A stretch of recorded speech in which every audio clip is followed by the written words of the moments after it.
Hi,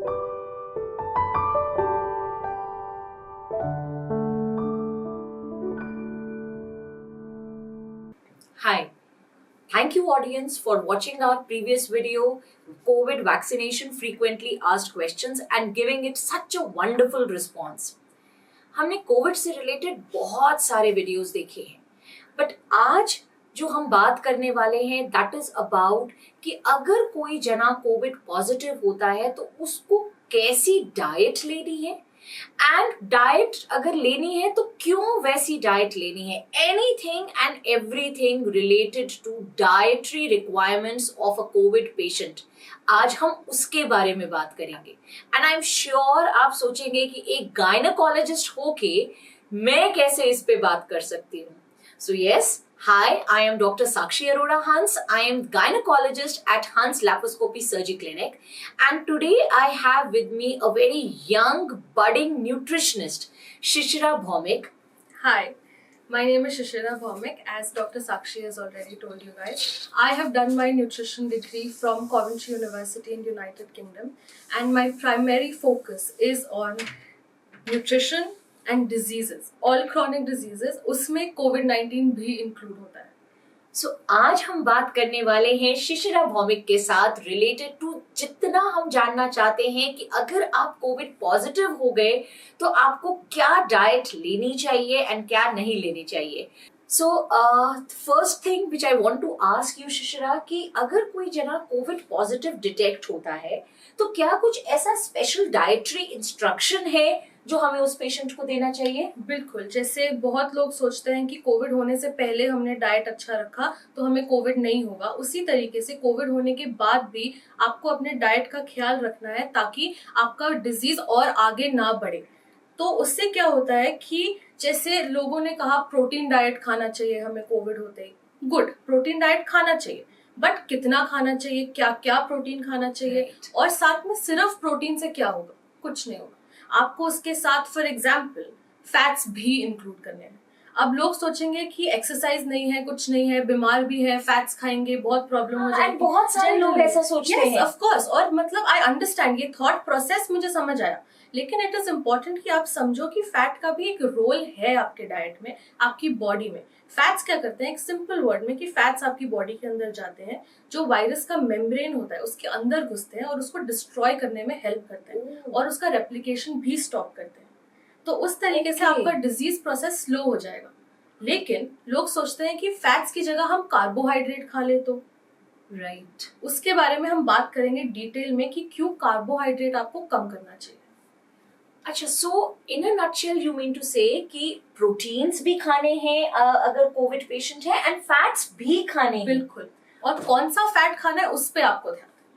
so I think शिशिरा आपसे better कोई नहीं होगा ये बताने के लिए कि कौन सा फैट एक कोविड पेशेंट को खाना है। So if you can tell us about that. तो हम सब जानते हैं ओमेगा 3 फैटी एसिड्स के बारे में, राइट? तो हमें ये आइडेंटिफाई करना है कि कौन से फूड में ओमेगा 3 फैटी एसिड्स है। अब सबसे पहले आप ये सोचो कि आप घी खा सकते हो थोड़ी क्वांटिटी में, ऐसे नहीं है कि पूरा चम्मच भर के आप खाने में घी डाल दो, नहीं, बट घी के रिलेटेड कुछ ऐसी रेसिपीज हैं, मे बी आप अपने खाने में थोड़ा सा डालो। उससे क्या होगा, ghee is very very rich in omega 3 fatty acids, number 1। Shishira, thank you for telling that and I am sure हर जने को ये वीडियो अपने बच्चों को जरूर दिखाना चाहिए, specially your daughters. I am telling you, I also have a daughter and उन लोग का तो सबसे ज्यादा यही होता है, घी नहीं मोटा बना देगा। आई नो, बट ऐसे नहीं सोचना है आपको, क्योंकि जब स्पेशली इस टाइम पे जब इतने डिजीज है बाहर, तो आपको ये सोचना है कि बॉडी के लिए बेस्ट क्या होगा। आपको ये नहीं सोचना है कि मेरे बॉडी में जाके ये कुछ नेगेटिव तो नहीं करेगा। अगर आप एक्सपर्ट ओपिनियन के साथ चलोगे तो नहीं करेगा नेगेटिव। पूरे रिसर्च शो करता है कि ओमेगा 3 फैटी एसिड्स अगर आप खाओगे और उसको प्रॉपर क्वांटिटी में, ऐसे नहीं है कि आप जाके बस जो आपका मन करे आपने खा लिया, एक क्वांटिटी में आप खाओगे तो आपको वो बेनिफिट ही देगा। सो शिश्रा, apart from desi ghee which is a very good source, जैसे कि हमें शिश्रा ने बताया कि ओमेगा 3 का वो बहुत अच्छा सोर्स है, अपार्ट फ्रॉम दैट और क्या क्या सोर्सेज होते हैं ओमेगा 3 फैटी एसिड्स के? आप उसमें अगर आप नॉन वेजिटेरियन फूड खाते हैं तो ट्राई कि आप एम करो कि आप फैटी फिश खाओ, जैसे कि रोहू हुआ, हिल्सा हुआ, सैल्मन हुआ। तो उसमें आपको सिर्फ फैट्स भी नहीं मिलेंगे, it is a protein rich food also. तो वो दोनों चीजें कंबाइन हो गई आपके लिए, राइट, और वो आपको बैलेंस डाइट में हेल्प करेंगे। उसके साथ आप अगर कोकोनट ऑयल लो, कोकोनट ऑयल के इतने बेनिफिट्स हैं, it is rich in not just omega 3, उसके अंदर विटामिन ई भी है, के भी है, इतना कुछ एक साथ कोकोनट ऑयल आपकी बॉडी को अंदर से हील करेगा। तो try including coconut oil in your. So you mean to say कि अगर आप लोग अफोर्ड कर सकते हैं तो कोकोनट ऑयल को कुकिंग मीडियम की तरह यूज कर सकते हैं, की तरह यूज करिए आप, if you can get it. तो आप कोल्ड प्रेस्ड कोकोनट ऑयल जो आजकल आता है, आई थिंक वेरी इजीली आपको, अगर मार्केट्स में इफ यू कांट गो तो ऑनलाइन भी मिल जाता है आजकल। तो आप उसको देखिए। अदरवाइज आप कोई भी वेजिटेबल ऑयल भी अगर आप लेते हैं, बी इट सनफ्लावर ऑयल या फिर ऑलिव ऑयल, ये कोई भी ऑयल आपकी बॉडी को जाके बहुत बेनिफिट ही देगा। तो don't try to cut oil, अभी बीमार हो गए अभी ऑयल नहीं खाना मुझे, ऐसे कुछ नहीं सोचना। आप लोगों को अच्छे से पूरी डाइट, फाइबर भी लेना बहुत जरूरी है, सब कुछ कंबाइन करके आप लोग। अच्छा, एंड शिशिरा, जो हम कहते हैं, बहुत स्ट्रेस करते हैं हाई प्रोटीन डाइट पे, उसका क्या सिग्निफिकेंस है डिजीज में? प्रोटीन से क्या होता है, प्रोटीन के अंदर कुछ ऐसी चीजें होती है जो आपका इन्फ्लेमेशन प्रोसेस जो है उसको कट डाउन करेगा। अब इन्फ्लेमेशन प्रोसेस क्या है? इन्फ्लेमेशन प्रोसेस जब कोविड आपके अंदर जाता है तब आपके बॉडी में वो जैसे लंग्स को टारगेट करेगा, पहले रेस्पिरेटरी ट्रैक्ट को टारगेट करेगा, तो वहां पे इन्फ्लेमेशन करता है। इन्फ्लेमेशन हम कैसे देखते हैं? थ्रू CRP, IL-6, जो हर एक डॉक्टर्स आपसे टेस्ट करवाएंगे कोविड में, राइट। तो जब आप ये सब करेंगे, आप अगर उसमें डाइट, प्रोटीन रिच डाइट या फिर और चीजें जो आपके इन्फ्लेमेटरी मार्कर्स को कम करते हैं, ऑटोमेटिकली वायरस का इफेक्ट भी आपकी बॉडी में कम होगा। ओके, सो दैट मीन्स कि जब आपको कोविड डिटेक्ट हुए तो आपको हाई प्रोटीन डाइट लेनी है एंड साथ के साथ में फैट्स को कम नहीं करना है। जो आप एक नॉर्मल फैट खाते थे, फैट इनटेक नॉर्मल रखना है। नॉर्मली एक प्रॉपर बैलेंस्ड डाइट, हम एम ये करेंगे कि फैट्स को कट डाउन ना करते हुए हम लोग अपने कैलोरीज रिड्यूस करेंगे कार्बोहाइड्रेट को कम करके। एंड कार्बोहाइड्रेट बोलते ही ऐसे नहीं है कि आप लोग रोटी खाना छोड़ दें या ऐसे कुछ, बिल्कुल ऐसा नहीं करना है। आप लोग simple carbohydrates, what are simple carbohydrates? जो आपकी बॉडी बहुत इजीली डाइजेस्ट कर लेती है। इजीली डाइजेस्ट होने पे क्या होगा? आपका ग्लाइसीमिक इंडेक्स बढ़ेगा, your diabetes level will go, if you are not diabetic even then it will raise your inflammatory markers, जो चीज आपका प्रोटीन और फैट्स कम करने में हेल्प करते हैं, right. So you aim for complex carbohydrates, जिसमें बॉडी की भी एनर्जी एक्सर्ट होती है उसको डाइजेस्ट करने में। तो उसमें आप रोटी अगर आप ले रहे हैं तो आप प्रॉपर होल व्हीट का रोटी बनाओ। अदरवाइज आप एम करो दूसरे, आप कोई आटा यूज करो, जैसे सत्तू का आटा हुआ, या फिर बेसन यूज करो, आप चीला खाओ। All that is very beneficial for you. And what are the carbohydrates जो हमें अवॉइड करने हैं? अवॉइड, जैसे मैंने कहा, सिंपल कार्बोहाइड्रेट्स। अब उसमें कुछ कुछ फ्रूट्स भी इंक्लूडेड है। तो फ्रूट ऐसा नहीं है कि फिर छोड़ देना है, लेकिन मैंगो थोड़ा कम खाएंगे, बनाना थोड़ा कम खाएंगे, बट छोड़ नहीं देंगे। उसके बाद आप फ्रूट्स खाएंगे तो आप एम करें कि आप एप्पल्स खाएं। एप्पल एक ऐसा फ्रूट है जिसमें अगेन उसको कभी कभी 0 कैलोरी फ्रूट भी कहा जाता है, बट किसी भी फूड प्रोडक्ट में 0 कैलोरीज नहीं होते हैं सिवाय पानी के। तो आप क्या करेंगे कि एप्पल आप खाएंगे, आपकी बॉडी जो एनर्जी आपको एप्पल से मिल रही है उससे ज्यादा कभी कभी एक्सर्ट करती है उसी एप्पल को डाइजेस्ट करने के लिए। तो automatically it's a 0 calorie food, but it is giving you so many other nutrients. इतना सारा उसके अंदर न्यूट्रिएंट भरा हुआ है कि आपकी बॉडी को वो इतना बेनिफिट देगा कि आप उसको खाइए। अच्छा शिशिरा, हम कह रहे हैं कि जैसे बिकॉज सीजनल फ्रूट्स की अगर बात करें तो आजकल खरबूजा एंड आजकल मैंगो, यही चीजें, आम, खरबूजा, तरबूज, यही ज्यादा अवेलेबल हैं, बनानास। तो ऐसे में हम जब कह रहे हैं कम करें, तो कम में इस कम का कुछ क्वांटिफाइड है कि कितना कम करें? बिल्कुल, पहले तो हम ये बात करेंगे कि जैसे आपने कहा खरबूजे का सीजन है, तो वाटरमेलन, खरबूजा, ये सब चीजें आप जरूर खाइए। ओके, अगेन उसको थोड़ा कम करना पड़ेगा, स्पेशली अगर आप डायबिटिक हैं। ओके, लेकिन बात यह है वाटरमेलन में भी एंटीऑक्सीडेंट्स हैं, एंटी इन्फ्लेमेटरी है, जो आपके अगेन यही मार्कर्स जो CRP, IL-6, ESR है उसको कम करेंगे। एक बहुत अच्छा वाटरमेलन जूस का रेसिपी मैंने शेयर किया हुआ है अपने इंस्टाग्राम पेज पे। What is your Instagram handle? It is called Pranisha positive nourishment. Okay, and अगर आप चाहें तो उसको चेकआउट करिए, वो रेसिपी बहुत सिंपल है। व्हाट हैपेंस इज वाटरमेलन के अंदर जो एंटी इन्फ्लेमेटरी है उसके साथ आप कुछ और इंग्रेडिएंट्स मिक्स करेंगे, क्योंकि वाटरमेलन का अपना नेचर कोल्ड होता है। Right. तो यूजुअली हम लोग चाहते हैं कि अगर आपको ऐसी कोई प्रॉब्लम हो, जब आपका रेस्पिरेटरी ट्रैक्ट इन्वॉल्व हो रहा है, तो आप कोल्ड चीजें इतना ना लें। तो वाटरमेलन के साथ फॉर एग्जाम्पल अगर आपने जिंजर मिक्स किया तो Okay. वो बैलेंस हो जाता है। तो it is neither too hot not too cold for your body. Right. तो उसको अगर आप लेंगे तो again that is beneficial. Now how much to take it, कितना खाऊं मैं उसको। एक पोर्शन साइज होता है हर चीज का। अगर हम बेसिकली कहें तो अगर आप एक मैंगो खाते हो नॉर्मली, तो ट्राई करो कि आप किसी के साथ शेयर कर लो वो मैंगो। सिंपल। Okay. अपना खुद ऐसे खाओ ही मत, थोड़ा प्यार में, फैमिली वाले सब साथ में भी है, सब एक ही फ्रूट अगर काटो शेयर करके खाओ, ऑटोमेटिकली आपका पोर्शन साइज रेगुलेट होगा। बट यहाँ पे मैं कोविड पॉजिटिव पेशेंट्स को रिमाइंड करूंगी कि आप अपना फ्रूट ऐसे मत शेयर करना। आप अपने फ्रूट को अभी के लिए अपने पास ही 2 मील्स में या 2 दिन में डिवाइड करके रखना। अभी आप जो फ्रूट खा रहे हो उसमें से कट करके आप अपने फैमिली मेंबर्स को अभी नहीं दोगे। अभी बिल्कुल। इफ यू अगर आप क्वारंटाइन हो, अगर आप अकेले हो जिसको इन्फेक्शन है, तो ऐसे नहीं करना है। अगर पूरी फैमिली इन्फेक्टेड है तो आप लोग मिल बांट के एक कमरे में बैठ के आराम से उसको खा सकते हैं। राइट।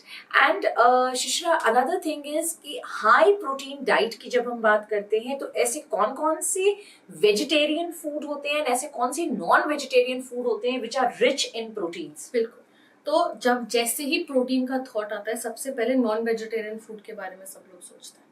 तो अगर आप नॉन वेजिटेरियन हैं, बहुत सिंपल है, आप व्हाइट मीट की तरफ जाइए। व्हाइट मीट मतलब चिकन हुआ, टर्की हुआ। आप रेड मीट थोड़ा कम खाएंगे, स्पेशली इस टाइम पे। रेड मीट मतलब जैसे हम लोग मटन खाते हैं, उसको थोड़ा कम करेंगे, राइट। और उसके बाद एग्स, बहुत अच्छा सोर्स है आपका प्रोटीन के लिए। योक भी प्लीज उसको खाइए, योक नहीं निकालना है। योग के अंदर और एसेंशियल न्यूट्रिएंट्स है जो आपको कोविड में डेफिनेटली हेल्प करेंगे। Oh, so that's a very very good advice by शिशिरा कि जब अगर आप कोविड पॉजिटिव हैं एंड आप एग खा रहे हैं तो प्लीज योक को मत फेंकिए। योक जरूर खाइए। और उसके बाद फिर अगर आप फिश खाते हैं तो फिश खाइए, ठीक है। जितने भी ये सी फिश है, if you can get it, salmon हुआ, इट इज अवेलेबल, हर जगह मिलता है। अगर नहीं है तो आप normal high protein sources of fish, जैसे मैंने पहले कहा जो फैट्स में भी है, वो रोहू है, आप उसके बाद हिल्सा खाते हैं वो खाइए। ऐसे जो भी फिश आप खाते हैं, मैक्रिल्स है, आप वो सब खाइए। उसके बाद अगर आप वेजिटेरियन है तो इतना मुश्किल नहीं है। दाल हर कोई खाता है, दाल खाइए। छोले, राजमा, जो आपको पसंद हो आप खाइए। दही, मिल्क प्रोडक्ट्स, कोई भी मिल्क प्रोडक्ट। यहाँ पे भी एक बहुत बड़ा मिथ है शिशिरा। अगर हम मतलब मेरे पास ही 1-2 मेरे ही फैमिली मेंबर्स के फोन आएंगे ये पूछने के लिए, डॉक्टर साक्षी आप हमें ये बताओ कि हम कोविड पॉजिटिव है, हम दही नहीं खा सकते ना? बिल्कुल। इवन मुझे काफी लोगों ने पूछा है कि कोविड हो गया अब तो दही बिल्कुल नहीं खाना। ऐसा बिल्कुल भी नहीं है, दही खाइए। और ये मैं इसीलिए नहीं कह रही कि उसके अंदर प्रोटीन है या कैल्शियम है या कुछ और है, नो। ठीक है, ये सब इंग्रेडिएंट्स तो है उसके अंदर, न्यूट्रिएंट उसके अंदर भरपूर है, बट दही का एक बहुत बड़ा लिंक है आपके पूरे कोविड के बीमारी से। ओह या उसमें एक गट लंग एक्सिस करके एक नया रिसर्च अभी आया है। ओके। उसमें क्या होता है कि आपका जो गट हेल्थ है, वैसे भी अगर देखा जाए तो कहते हैं कि हमारा जो इंटेस्टाइन है वो हमारा सेकंड ब्रेन है। वाई? बिकॉज उसके अंदर 80% हमारी इम्यूनिटी इंटेस्टाइन के अंदर है, राइट। और दही जो प्रोबायोटिक होता है दही में, वो बहुत बेनिफिशियल होता है हमारे इंटेस्टाइन के लिए। तो इसके 3 बेनिफिट है। नंबर 1, दही आपकी इम्यूनिटी को तो बढ़ाएगा ही बढ़ाएगा, तो आप कोविड से पहले भी खा रहे हैं, आप अभी भी खाइए। सेकंड, वो आपके गट का जो परमिबिलिटी है, इसका मतलब गट में कभी कभी लीकेज हो जाता है, आप जो खाना खा रहे हैं वो उससे बाहर निकलने लग जाता है। जैसे ही वो बाहर निकलेगा आपके इन्फ्लेमेटरी मार्कर्स ऊपर जाएंगे, आपको दुनिया भर की बीमारियां हो सकती है उस चीज से। अभी कोविड के ऊपर अगर हम स्पेसिफाई करें तो कोविड में भी if your food is going out तो आपका ऑटोमेटिकली इन्फ्लेमेटरी मार्कर्स बढ़े, which is not good for you. तीसरा, आपके ओवरऑल इम्यूनिटी को बढ़ाते हुए आपके रेस्पिरेटरी ट्रैक्ट में भी बहुत सारे माइक्रोब्स हैं, राइट। तो वो आपके लंग के हेल्थ को भी इंक्रीज करता है। प्रोबायोटिक्स, प्रोबायोटिक्स मतलब सबसे पहले आप सोचो दही। उसके अलावा अगर आप प्रोबायोटिक्स को एम करो तो जैसे हम लोग सिंपली कभी कभी ऑलिव्स का पिकल्ड ऑलिव मिल जाते हैं, सॉरी, पिकल्ड ऑलिव्स मिल जाते हैं हमें, या ऐसी कोई भी चीज आप प्रोबायोटिक रिच खाएंगे Right. तो बहुत बेनिफिशियल होगा आपके लिए। दही के साथ साथ अगर कोई मतलब आई एम आस्किंग स्पेसिफिकली क्योंकि ऐसे ऐसे क्वेश्चंस लोग पूछते हैं, बिल्कुल। Chaas, lassi, all this can be taken? आप बिल्कुल लीजिए, सिर्फ एक चीज का ख्याल रखेंगे हम कि वो रूम टेम्परेचर पे हो, हमें ठंडा नहीं खाना। Right, that's a very nice piece of information. Shishira, क्या ऐसे भी कुछ लोग हैं जिनको हाई प्रोटीन डाइट नहीं खानी चाहिए? डेफिनेटली। एक तो सबसे पहले, अगर कोविड होने से पहले आपको कोई और बीमारियां थी, जैसे कि आपकी किडनी में कोई प्रॉब्लम, रीनल प्रॉब्लम्स है, अगर आपको लिवर रिलेटेड कोई प्रॉब्लम्स है, हेपेटिक इश्यूज, तो आप प्रोटीन का इंटेक कम रखेंगे। सेकेंडली, कोविड से भी कॉम्प्लिकेशंस होते हैं, तो कोविड से अगर आपको कोई भी रीनल फेलियर में अगर आप जाते हो, या कोई भी किडनी रिलेटेड इशू या लंग रिलेटेड इशू, तो आप सबसे पहले आप ये एम करो, प्रोटीन हम थोड़ा कम रखेंगे उस इशू में। दूसरा, आप अगर आप डाइट लेना चाहते हो तो फिर आप खुद अपने आप को सेल्फ प्रिस्क्राइब डाइट्स भी नहीं करोगे। मेडिसिन के लिए हर कोई बोल रहा है, बट डाइट भी सेम चीज है। स्पेशली अगर आपको कोई कॉम्प्लिकेशन है तो आप खुद अपनी डाइट बनाने का मत सोचो, आगे जाके ये आपकी बॉडी को हार्म ही करेगा।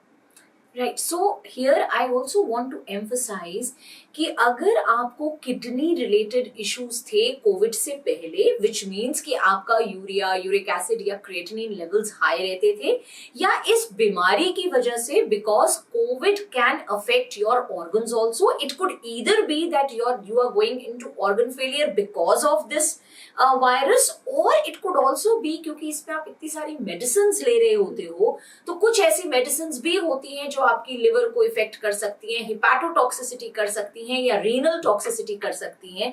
ऐसे केस में भी आपने नहीं लेनी है हाई प्रोटीन डाइट, एंड ऐसे केसेस में जैसे आप एक डॉक्टर को कंसल्ट करते हो फॉर मेडिसिन। सिमिलरली प्लीज, अगर आप किडनी पेशेंट हो या आप लिवर डिजीज के पेशेंट हैं एंड आपको कोविड हुआ है, तो consult a nutritionist for your nutrition as well. आप एक न्यूट्रिशनिस्ट को कंसल्ट करें ताकि वो आपको एक डाइट चार्ट बना कर दें एंड आप उस डाइट चार्ट को डिलिजेंटली फॉलो करें। बिल्कुल, एब्सोल्युटली। अच्छा, शिशिरा, वीव हर्ड कि कोविड में जिंक सप्लीमेंट्स हम सबको दे रहे होते हैं, हम सबको विटामिन सी दे रहे होते हैं, इनका क्या रोल है?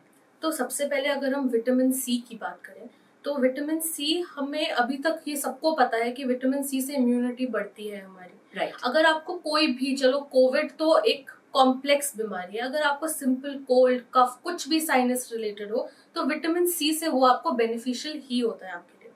सेम प्रिंसिपल आप कोविड में अगर अप्लाई करो, तो विटामिन सी आपके इन्फ्लेमेटरी मार्कर्स को कम करता है, आपके बॉडी की इम्यूनिटी बढ़ाता है, ताकि वायरस के लिए वो जगह अच्छी ना लगे, वो हॉस्टाइल हो जाए, राइट? तो वायरस वहां पे नहीं रेप्लिकेट कर पाएगा। Number 2, zinc. जिंक से क्या होता है, जिंक ऐसा एटमॉस्फेयर बनाता है कि आपका वायरस रेप्लिकेट नहीं करेगा। तो बहुत सारे स्टडीज इसलिए हो चुके हैं जो दिखाते हैं कि जिंक ऐसा एनवायरनमेंट बना देगा कि आपका जो वायरस अंदर बॉडी में जा चुका है वो भी मल्टीप्लाई ही नहीं होगा। अगर मल्टीप्लाई नहीं होगा तो आप जो दूसरी दवाइयां ले रहे हैं वो जल्दी आपके ऊपर इफेक्ट दिखाएंगे। तो जिंक अगर आप फूड में लेते हैं तो डेफिनेटली, अदरवाइज बहुत ज्यादा रिक्वायरमेंट हो जाती है जिंक की और विटामिन सी की बॉडी में जब आप कोविड इन्फेक्टेड होते हैं। तो मैं आपको कहूंगी कि आप एक बैलेंस डाइट के साथ साथ, अगर आपके डॉक्टर ने आपको जिंक या विटामिन सी सप्लीमेंट्स प्रिस्क्राइब किए हैं, तो ये आप समझिए कि ये इसीलिए क्योंकि आपको डाइट से नहीं मिल पाएगा इस टाइम पे, बहुत ज्यादा क्वांटिटी में चाहिए, इसीलिए अपने सप्लीमेंट्स को आप डिलीजेंटली अच्छे से लेते रहिए। अच्छा, वैसे फॉर अ जनरल इंफॉर्मेशन, ऐसी कौन सी डाइट्स होती हैं जिनमें, ऐसे कौन से फूड होते हैं जिनमें जिंक थोड़ा सा ज्यादा होता है? जिंक थोड़ा सा ज्यादा लेंटिल्स में होता है, ऊपर से फिर आपको, अगर आप फिश खा रहे हैं तो कुछ फिश होते हैं जो जिंक में रिच होते हैं, उसके ऊपर से फिर आपको जिंक मिल सकता है from different types of fruits में जिंक बहुत है। इवन बनाना अगर आप लेंगे तो भी आपको जिंक ज्यादा मिलेगा उससे। Oh that's very nice. अच्छा शिशिरा, अभी हम जब प्रोटीन डाइट की बात कर रहे थे तो हम नॉन वेजिटेरियन एंड वेजिटेरियन की बात कर रहे थे। उसमें आई थिंक वेजिटेरियन में जैसे पनीर हो गया, soybean, all these are also very rich sources of definitely protein. Sprouts हो गए। Sprouts, yes, and they everyone can have सब स्प्राउट्स। लोग, यस ऑफ कोर्स। अगर आपको कोई ऐसे पहले का इंडिकेशन नहीं है कि प्रोटीन कम करना है, जिसके बारे में हम बात कर चुके हैं, अदरवाइज आप जरूर इसको डाइट में इंक्लूड करें। जिस फॉर्म में आपको अच्छा लगता हो आप लीजिए उसको। अच्छा शिशिरा, जैसे सपोज देर आर हम डेली अब ये देख रहे हैं कि पीडियाट्रिक एज ग्रुप अफेक्ट हो रहा है विद कोविड। सो ऐसे में बच्चों को ग्रीन लीफी वेजिटेबल्स खिलाना थोड़ा सा डिफिकल्ट हो जाता है और डेली ऐसा ही फूड खिलाना डिफिकल्ट होता है, एंड वो कभी ना कभी कह लेते हैं कि हमें बर्गर खाना है, वो होममेड बर्गर्स या होममेड पिज्जाज खाने हैं या चॉकलेट्स खाने हैं। तो क्या हम उनको अलाउ कर सकते हैं?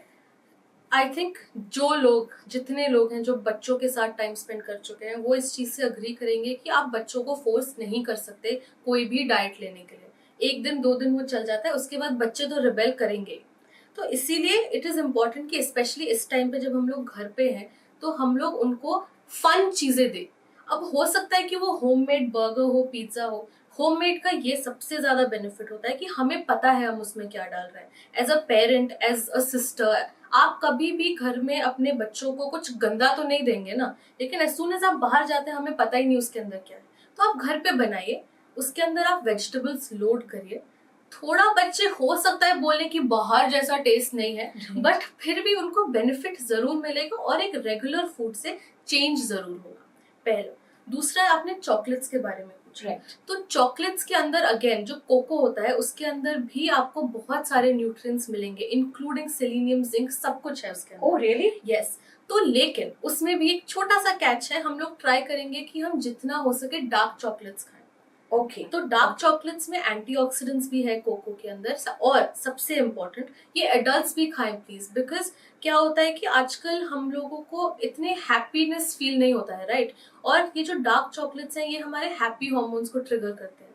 तो हैप्पी हॉर्मोन्स जब ट्रिगर होंगे तो नेचुरली हमें हैप्पीनेस थोड़ा सा ही सही एक्स्ट्रा तो फील Right. होगा ही।